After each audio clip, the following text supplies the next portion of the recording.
Sähköavusteinen täysjuostomaastopyörä. Onko siitä oikeasti mihinkään Suomen maastoissa? Siinä kysymystä kerrakseen, jota lähdimme selvittämään. Trek Powerfly FS tarjoaa maltilliset 120 milliä joustoa, mutta kuitenkin enskamaisen geometrian. Coajo-pyörässämme on kuitenkin asennettuna 140 milliä joustava Marzocchi 350 CR-keula, loiventamassa keulakulmaa ja nostamassa erittäin matalaa ja leveää keskiötä ylöspäin muutamalla millillä.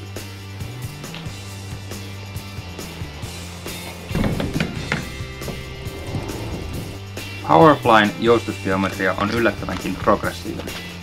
Tästä syystä takapään säkin voi asettaa jopa 30% paikkeelle, vaikka keskiö onkin matala. Takajousitus viihtyy hyvin jouston keskimmäisellä kolmanneksella.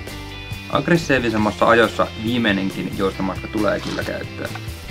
120 millin joustus riittää pidemmälle kuin olisi alun perin uskottu. Sähkömoottori tulee päälle pienellä viiveellä ja myös kytkeytyy pois päältä noin puolen sekunnin viiveellä. Ensimmäisen kanssa tulee ihme kyllä toimien jopa märillä pitkospuulla polkemalla todella varovasti. Jälkimmäistä taidokas kuski oppii käyttämään kyllä hyödykseen.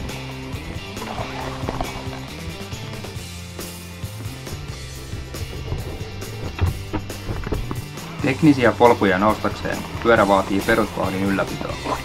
Onkin melkein huvittavaa valita 38-30 rataspari samaan paikkaan, mihin on tottunut yrittämään 34-36 välityksellä. Kuivemmalla ja paremmalla pidolla varmasti hiljaisempi kulauti onnistuu.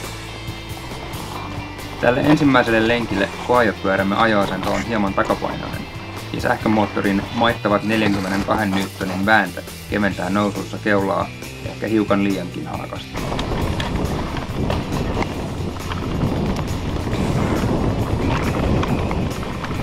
Powerflyn kiistattomasti suurin etu on sen kyky tuoda kuski takaisin ylös maittavan laskun jälkeen.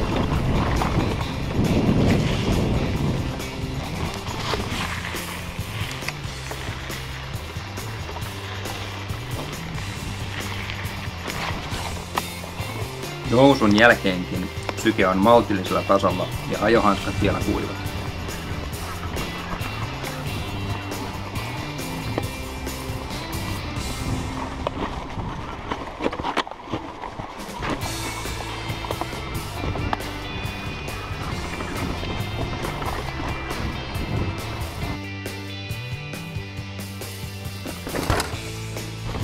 Sähkömoottorilla ja 400 ampeeritunnin akulla varustettu täpäri painaa noin 20 kiloa.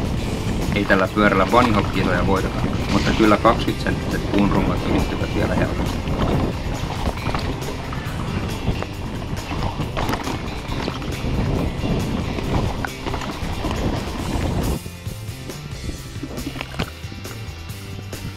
Painostaan ja leveästä keskiöstä huolimatta Trek kiipeää yllättävänkin haasteellisista paikoista, kunhan oppii käyttämään moottorin viivettä hyödykseen.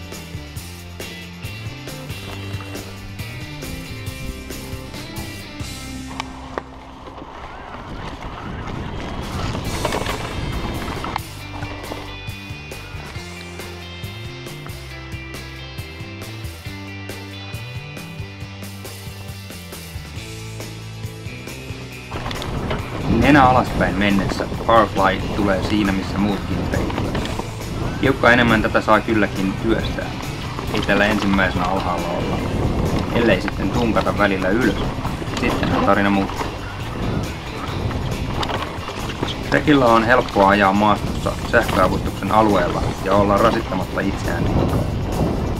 Kuitenkin, jos haluaa nousta ylöspäin yhtä nopeasti kuin laskea alas ja ajaa samassa ajassa enemmän, siihen Powerfly on juuri oikea työkalu.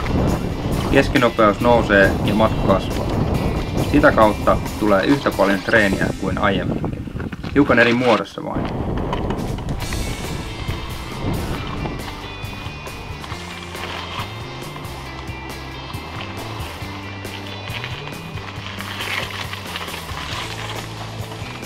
Onko tästä sitten mihinkään ja onko sähköpyörällä maastossa tulevaisuutta? Meidän vastaus on kiistattomasti kyllä.